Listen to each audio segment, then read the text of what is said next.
Behind the scenes.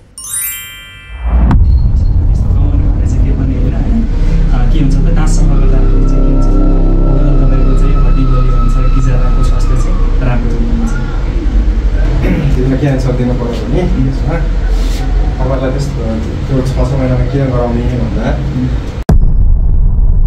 मात्रै सफा हुन्छ ब्रसले मात्रै सफा हुँदैन है।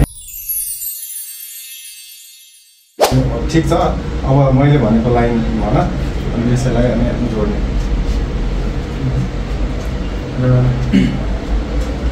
हामीले चाहिँ अर्को कुरा भनेको चाहिँ हामीले ब्रस गर्दाखेरि चाहिँ होइन सबै भन्छ ब्रसले हामीले नर्मल ब्रस गर्दाखेरि चाहिँ त्यो सफा हुँदैन। त्यो सफा गर्नको लागि चाहिँ क्लिनिकमा हेरेर सफा गराउनु पर्ने हुन्छ यता चाहिँ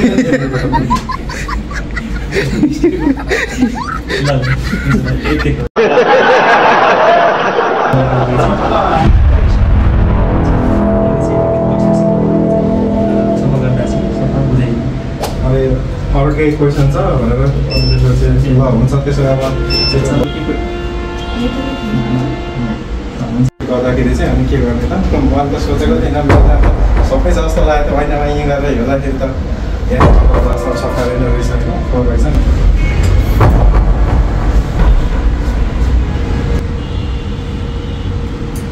तपाईँले के लाग्छ तपाईँ दाँत सफा छ? फोटो खिचेर देखाएको छु भन्दा नि भयो नत्र अथवा तिमीले भन्दा नि मेरो अहिले मेरै हो यो भनेर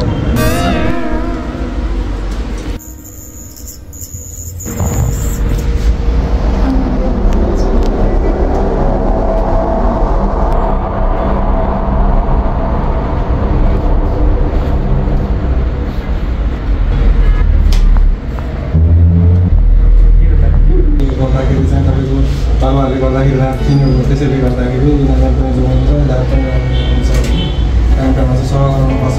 सफा गर्दाखेरि चाहिँ के याद गर्नु पऱ्यो त के याद गर्नुपर्छ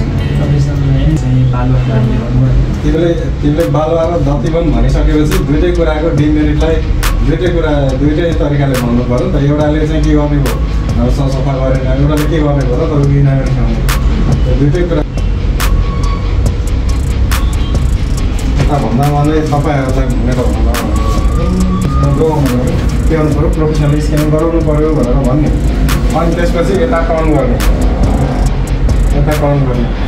टर्न गरेर अनि यता भन्ने क्या कोसँग गराउने त डेन्टल प्रोफेसनल भनेको चाहिँ डेन्टल हाइजेनिकसँग त्यसपछि इन्जिनियरसँग डेन्टल सर्जनसँग हिजारोसँग गराउनु भन्नु चाहनुहुन्छ भने चाहिँ डेन्टल प्रोफेसनलहरू हुन्छ होइन।